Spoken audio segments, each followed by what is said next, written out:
आगे का topic video number 6 के अंतर्गत मैं आप लोगों को बता रहा हूँ राष्ट्रीय आय का वृद्धि दर पर टिप्पणी। पहला निर्देशांक है, आपको मालूम है, मानव विकास या आर्थिक विकास के अंतर्गत के जो 4 निर्देशांक हमने देखे, उन 4 निर्देशांकों के अंतर्गत का पहला निर्देशांक है राष्ट्रीय आय की वृद्धि दर। 3 अंकों में ये सवाल कई बार रिपीट हो चुका है। इस सवाल के अंतर्गत कि मैं यदि आप लोगों से बात करूं तो सबसे पहले इस मुद्दे के अंतर्गत आप लोगों को इस मुद्दे के अंतर्गत आपको जो लिखना है उसमें उसकी परिभाषा है कि राष्ट्रीय आय किसको कहते हैं। तो कि 1 वर्ष की समयावधि के दौरान देश में होने वाले कुल उत्पादन को बाजार कीमत से गुणा करने पर जो मूल्य प्राप्त होता है उसे राष्ट्रीय आय और उसको मापने के दर को राष्ट्रीय आय का वृद्धि दर कहा जाता है। राष्ट्रीय आय की परिभाषा ऑलरेडी आप लोग 11वीं के अंतर्गत पढ़े। पुनः एक बार, 1 वर्ष की समयावधि के दौरान देश में होने वाले कुल उत्पादन को बाजार कीमत से गुणा करने पर जो मूल्य प्राप्त होता है उसे राष्ट्रीय आय और उसको मापने की जो गणना है उसे राष्ट्रीय आय की वृद्धि दर कहा जाता है।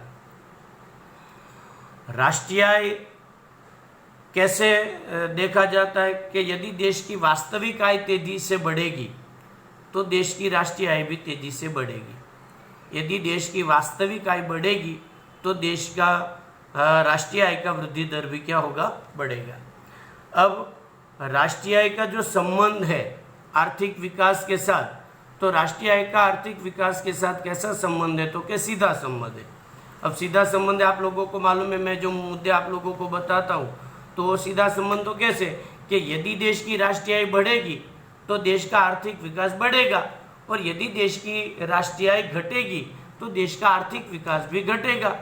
यदि देश की राष्ट्रीय आय स्थिर रहेगी तो देश का आर्थिक विकास भी स्थिर रहेगा, और यदि देश की राष्ट्रीय आय गत साल से कम हो जाएगी तो सीधी बात है कि देश का आर्थिक विकास भी गत साल से कम हो जाएगा। चौथा, राष्ट्रीय आय की वृद्धि दर की गणना मौद्रिक आय में नहीं होती, वास्तविक आय के अंतर्गत उसकी गणना की जाती है। आप लोगों को मालूम है कि गत साल 2 प्रकार की आय आपने पढ़ी थी, मौद्रिक आय और वास्तविक आय। हमें यहाँ पर वास्तविक आय का ख्याल देखना है, मतलब राष्ट्रीय आय की वृद्धि दर को हमेशा मौद्रिक आय में नहीं बल्कि वास्तविक आय के द्वारा नापा जाता है। और राष्ट्रीय आय की जो गणना की जाती है वो बाजार भाव पर नहीं की जाती है, वो स्थिर भाव पर की जाती है। बाजार भाव मतलब जो भाव या कीमत बार बार बदलती है उस भाव से राष्ट्रीय आय की गणना नहीं होती, बल्कि स्थिर भाव मतलब जो कीमत कई लंबे समय तक जो स्थिर रहती हो उसके द्वारा मतलब उसकी आय की गणना की जाती है। पहले परिभाषा बताई, अगर देश की वास्तविक आय बढ़ेगी तो वृद्धि दर बढ़ेगा, संबंध बताया, उसको मापने की पद्धति बताई, उसको हमेशा स्थिर भाव के द्वारा ही देखा जाता है। अब आपको उसका उदाहरण लिखना पड़ेगा, तालिका। अगर आपके पास पेन पेंसिल है तो एक मस्त तालिका बना लीजिएगा। तालिका के अंतर्गत एक जो कॉलम बनाओगे वो देश का बनाओगे और उसके सामने राष्ट्रीय आय का वृद्धि दर। ये जो मैं आपको लोगों को उदाहरण बता रहा हूँ 2014 का है। तो पहले देश में नॉर्वे, दूसरा अमेरिका, तीसरा चीन, चौथा भारत और 5वां पाकिस्तान। मैं एक बार पुनः दोहरा रहा हूँ, पहला नॉर्वे, दूसरा अमेरिका, तीसरा चीन, चौथा भारत और 5वां पाकिस्तान। ये हुआ देश के नाम।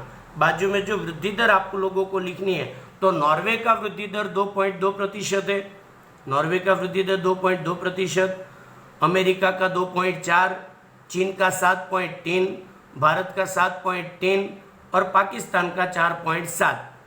भारत और चाइना का जो वृद्धि दर है वो दोनों का समान वृद्धि दर है, तो उन दोनों को भी आप मतलब सरलता से साथ में लिख सकते हैं। अब तालिका बनाने के बाद ऑलवेज आप लोगों को उसका विश्लेषण करना रहता है। विश्लेषण आप मन से कर सकते हैं कि उपयुक्त तालिका में ये देश का इतना है, ये देश का इतना है, और उसके बाद आप लोगों को निष्कर्ष के तौर पर पूरा टॉपिक पूरा करना रहेगा कि इस प्रकार राष्ट्रीय आय की वृद्धि दर का ख्याल देखा जा सकता है और राष्ट्रीय आय की वृद्धि दर के द्वारा देश के आर्थिक विकास को नापा जा सकता है।